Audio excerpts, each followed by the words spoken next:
Dan ibu bapak harus mengakui bahwa mengatur satu orang anak kayak begini di zaman sekarang gampang atau susah, Bu? Saya nggak bilang banyak, 12, satu aja, satu. Anak ibu sendiri. Disuruh sholat, main HP. Disuruh pergi ke pasar, pura-pura ngantuk. Banyaklah alasannya anak-anak itu.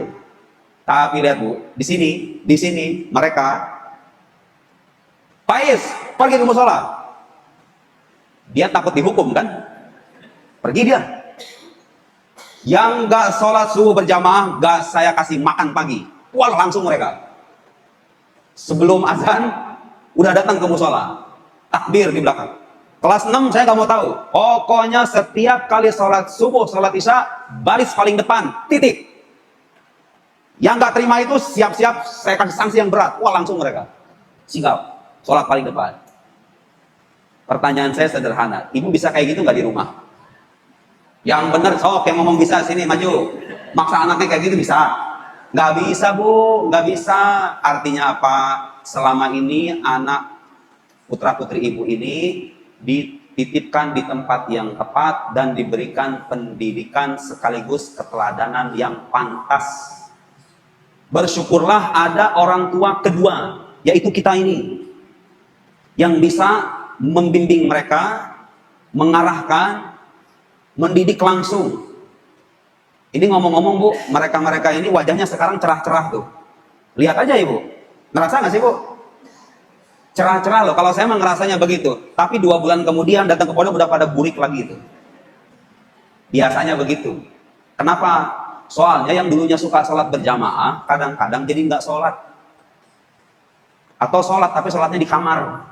Biasa sholat di masjid, berjamaah, dan sholat mereka itu nggak cuma 5, Bu. Asal Ibu tahu nih. Alhamdulillahnya anak ibu di pesantren, sholat mereka tuh nggak cuma 5. Mereka sholat tahajud. Ibu sholat tahajud nggak? Kenapa nggak dijawab, Bu? Kalau nggak aja bilang. Nggak gitu bilang. Nggak kan? Nggak. Ya bilang aja nggak. Emang kenapa? Kan nggak wajib tahajud. Bapak sholat tahajud nggak, Pak? Nah, bagus, Pak. Jujur, Pak. Ya emang nggak. Akui aja. Sibuk kerja soalnya, Pak, ya? Capek. Mau tahajud gimana? Kadang-kadang subuh aja jam 8. Kadang-kadang. Kan kadang-kadang. Kadang-kadang ke musola, kadang-kadang di rumah sholatnya. Lihat anak-anak ibu nih. Hasil kalau istilah kendaraan mah dicuci tiap hari, Pak. Di steam tiap hari, dicuci. Makanya mereka glowing-glowing tuh kayak gini nih. Dosa sedikit, cuci lagi, sholat berjamaah. Dosa lagi sedikit, ngaji Quran. Dosa sedikit, baca sholawat, baca zikir. Masya Allah. Dari mulai mereka bangun sholat malam, sholat subuh berjamaah, setelah subuhan baca Quran, setelah baca Quran baca sholawat, habis itu mereka sekolah, habis mereka sekolah mereka itu istirahat, istirahatnya pun bisa jadi ibadah, karena itu untuk belajar di tahap selanjutnya. Sore-sore mereka bermain, kemudian maghrib mereka udah jemaah lagi, habis itu ngaji Quran lagi, malamnya ngaji lagi, baru tidur. Itu aktivitas yang mustahil bisa Bapak Ibu terapkan di rumah. Betul nggak omongan saya? Betul sekali. Mustahil. Saya bisa jamin, mustahil. Terus gimana Ustaz kalau gitu? Saya pengen anak saya begitu juga tuh di rumah. Nah, ini nih pentingnya. Bisa, Bu, bisa. Asal dengan ini nih. Pertama, keteladanan. Contoh. Dari siapa? Ya dari orang tuanya. Ayo kita pergi ke musola, sholat subuh berjamaah. Sejak besok ya, Bu, sejak besok diajak ke ibu, ke bapak. Sejak besok, Pak, supaya nggak putus. Soalnya kalau udah putus, seminggu mereka wah diluapin aja semuanya, sholat semaunya, makan semaunya, pokoknya semua semaunya. Pergi keluar rumah semaunya, jangan. Karena ini udah dibiasain bagus. Di pondok udah dibiasakan bagus, jangan diputus tuh. Gimana caranya? Ya, sekarang tugas saya udah selesai. Tugas lanjutannya adalah ibu bapak sendiri di rumah nanti. Gimana caranya? Ya pelan-pelan. Kalaupun nggak bisa semuanya dipraktekkan, minimal sebagian kecil juga nggak apa-apa. Sholatnya minimal, Pak, ya. Sholatnya. Ya anak bisa nurut kalau bapaknya rajin juga. Bapaknya rokokan, anaknya disuruh ke musola, mau nurut nggak kamu? Bapaknya ngepus di depan rumah, begini sholat lu. Anak pondok juga, bapaknya ngepus kayak gini. Ya anaknya bisa nurut. Cuma dalam hatinya ngomong apa? Kurang ajar nih Bapak. Kan minimal hatinya itu berbicara gitu loh. Apaan orang tua kayak begini? Nah, jangan sampai. Ibu, anaknya ini udah rajin pada ngaji. Orang tuanya pada ngaji nggak pertanyaannya? Main TikTok. Gimana mau denger? Main TikTok nggak boleh? Ya boleh. Cuma coba dikontrol anaknya, jangan dilepas ya.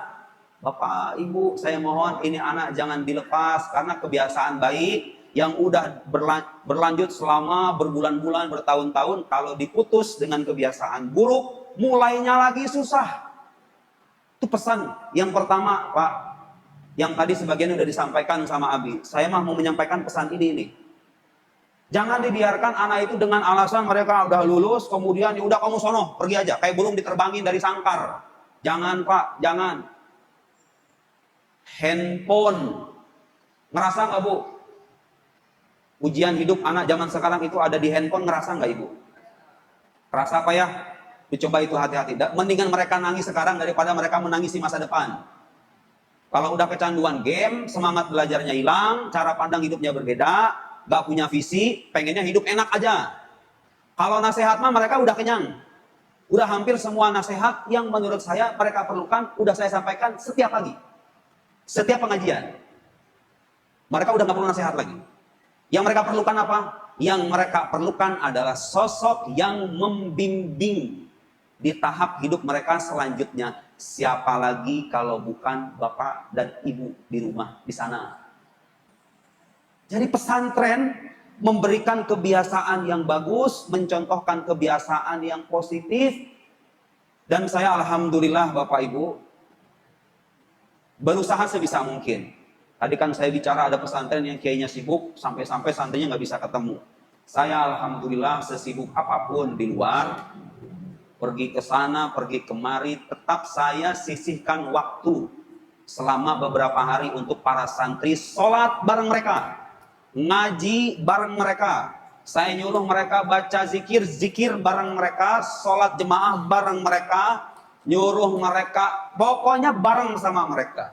Supaya jadi contoh bahwa kalau kita nyuruh orang dan berharap orang lain nurut, maka kita yang pertama kali harus melakukan itu. Bisa nggak Pak nanti nyuruh anaknya jemaah, bapaknya ikut jemaah ke masjid, bisa nggak? Pada insya Allahnya. Insya Allah orang mana nih? Insya Allah orang Indonesia apa orang Arab? Insya Allah orang Indonesia biasa sama dengan tidak. Cuman halus, versi halusnya. Siap gitu Pak. Demi siapa? Ya demi anak Bapak. Itu begitu deh. Kayak begitu tuh. Siap. Atau harus gimana ceritanya anaknya dicuci tiap hari? Ntar masuk lumpur, masuk kotoran-kotoran lagi, datang ke pondok, Assalamualaikum Ustaz. Kok jadi burik begini wajahnya? Ini jarang sholat. Yang biasanya jikiran pagi, tidur pagi karena bapaknya sibuk. Anaknya nggak dibangunin. Ada yang kayak begitu. Benar nggak Bu? Iya, jangan. Ada Pak, alumni-alumni, 1-2 orang mah ada. Saya ngelihat. Ini mah soal feeling aja, sebenarnya subjektif ya. Feeling aja, perasaan saya aja. Gak tahu bener apa enggak, cuman feeling saya begitu. 1-2 alumni datang ke pondok. Kok ini beda nih? Wajahnya masih bercahaya, enak, ditatap gitu loh. Kok beda ya? Saya tanya iseng-iseng, gimana sholat kamu Tom? Alhamdulillah Ustaz. Sholat ibadah dia jalan. Gak pernah dia tinggalin. Ada lagi yang alumni perempuan. Datang ke pondok.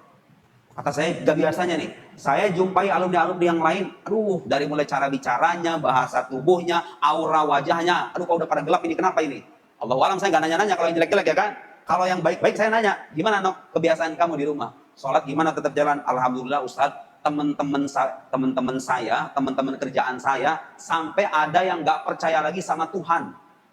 Teman-temannya itu, nih Bu, saya ngomong gini, gak main-main. Di luar sana, anak-anak segede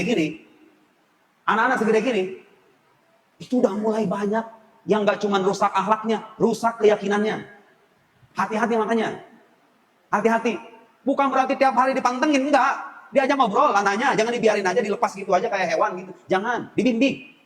Kebiasaan-kebiasaan bagus jangan ditinggalin. Saya tanya sama dia, gimana kamu? Alhamdulillah Ustaz, sholat tetap dijaga, orang tuanya dibantu, pokoknya baiklah anaknya. Subhanallah, ternyata masih ada gitu loh. Nah ada tipe-tipe orang yang udah lama di sini, datang ke sini, kok kayak gini ya, auranya kok beda ya. Karena udah hilang Pak, malaikat-malaikatnya yang dulu membersamai, Ketika bersolawat, berzikir, sholat, pelan-pelan pada minggir tuh. Karena nanti nongkrongnya di coffee shop, ke bioskop, sambil ngudud sama teman-temannya, pakai bahasa-bahasa binatang. Suka ngeliat gak Bu anak muda kayak gitu? Alhamdulillah anak-anak ibu di sini, alhamdulillah kami didik sebaik mungkin, sholat wajibnya, zikirannya, pendidikan akhlaknya, spiritualnya, semua itu adalah bekal yang harus mereka bawa untuk mengarungi bahtera kehidupan yang sesungguhnya. Gak harus jadi kiai nih, Bu. Kalau anaknya mau kuliah, ambil jurusan A. Saran saya jangan dipaksa suruh ngambil yang B. Ikuti aja. Mau kuliah aja masih mending, bener gak? Gak ada biaya Ustadz. Bu, saya berasal dari keluarga yang gak kaya-kaya amat. Nih, ibu nih yang mau kuliahin anak. Keluarga saya gak ada yang jadi kiai. Satu pun. Ini mereka bisa 6 tahun di Darul Arham. Ngomong-ngomong ini prestasi Bu, bagi saya ini prestasi. Mereka bisa bertahan 6 tahun tuh ada Izlal, 1, 2, 3, 4, 5, 6 orang nih, kalau 2 kan di tengah-tengah masuknya. 6 orang ini 6 tahun di sini bisa jalan, bisa sampai lulus, itu prestasi besar untuk ukuran anak zaman sekarang. Pasti tepuk tangan dong. 6 tahun. 6 tahun itu lama Bu, dan gak gampang hidup di pondok itu. Tanya sama mereka dah. Saya punya adik dulu, mondok di Darul Olam. Dibandingin pondok saya, waduh jauh kemana-mana itu mah fasilitasnya. Lebih enak dia. Cuma bertahan kayaknya setahun dah. Setahun apa berapa bulan gitu. Dia lari lewat sawah. Sawah warga. Biar gak ketahuan, malam-malam kayaknya. Lewat sawah. Kan kalau di Gintung mah, pinggiran itu sawah-sawah. Dia lari dari pondoknya ke Serang apa kemana ya? Lupa saya. Jalan kaki, nekat. Gak mau mondok. Adik saya gak ada yang mondok. Saya gak punya kakak. Ibu saya bukan ustazah. Bapak saya bukan kiai. Kakek saya bukan kiai. Dibilang kaya raya, enggak juga. Bapak saya seorang penjahit. Gak kaya raya. Tapi semua jalan kemudahan bisa Allah berikan kepada siapa? Mereka-mereka yang punya niat dan tekad. Ibu niat gak nyekolahin anaknya itu aja. Kalau niat bismillah lillahi ta'ala, kuliahin aja dulu. Anaknya benar tapi hidupnya ya. Jangan yang aneh-aneh anaknya. Anaknya juga penting tuh sadar diri. Kalau orang tuanya kurang mampu, mau kuliah, kamunya jangan main-main kuliahnya. Serius kuliahnya. Ibu saya menjual barang miliknya buat ongkos ke Kairo sebesar puluhan juta. Karena perlu ongkos. Kalau nggak ada ongkos nggak bisa berangkat. Dijual. Ibu saya kerja apa? Nggak kerja Bu. Nggak kerja apa-apa. Terus di Kairo gimana? Alhamdulillah rezeki dari Allah yang ngasih. Ada aja dari langit begitu. Yang tidak disangka-sangka. Nggak usah khawatir. Asalkan apa? Orang tuanya punya niatan bagus. Supaya anaknya nggak terlantar. Dapat pendidikan yang layak. Lillahi ta'ala. Lihat dah nanti itu. Anaknya benar tapi hidupnya. Sholatnya dijaga. Agamanya bagus. Jauhi lingkungan yang jelek. Insya Allah. Allah Maha Kaya, yang kafir-kafir aja dikasih makan, masa yang beriman kagak? Kan begitu. Masalahnya apa? Ibu kurang yakin dan kurang serius doang. Yakin, serius, saya ingin supaya anak saya lebih baik. Kamu juga kalau dikasih kesempatan kuliah sama orang tua, jangan mau kerja. Nih, udah sering Bu, saya kasih nasihat. Kalau dikasih pilihan, kerja kuliah, jangan mau kerja dulu. Kenapa? Kerja cuma menghasilkan uang. Uang pada akhirnya akan habis. Kalau ilmu yang dicari matang, diolah menjadi kepribadian, menjadi keahlian, itu nggak akan habis, nempel terus. Tadi baru pagi saya ceramahin. Mau nggak Tong saya bilang sama mereka, Bu, kamu mengalami masa di mana kamu bukan nyari duit, tapi duit ngintil-ngintil kamu. Bu, mau nggak punya anak kayak gitu? Diintil-intilin sama duit. Bukan nyari duit, bukan nyari kerjaan. Kerjaan dan duit ngintil-ngintil dia. Kuncinya itu tadi. Ibadah yang benar. Perbaiki hubungan yang jelek dengan Allah Subhanahu wa Ta'ala karena dia ngasih rezeki. Selebihnya apa? Perkaya diri dengan ilmu. Kuliah yang tinggi. Perbanyak keahlian. Zaman sekarang mah kadang-kadang orang kuliahan aja masih jadi pengangguran, Bu. Kenapa? Karena kuliahnya nggak serius.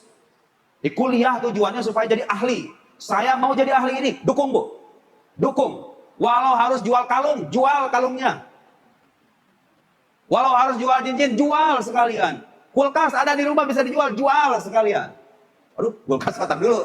Kulkas buat masak. Motor, ada motor bisa dijual, jual sekalian. Itu nanti jadi kenangan buat anaknya. Nah, lihat nih. Bapak jual motor satu-satunya buat kamu kuliah. Mikir dia.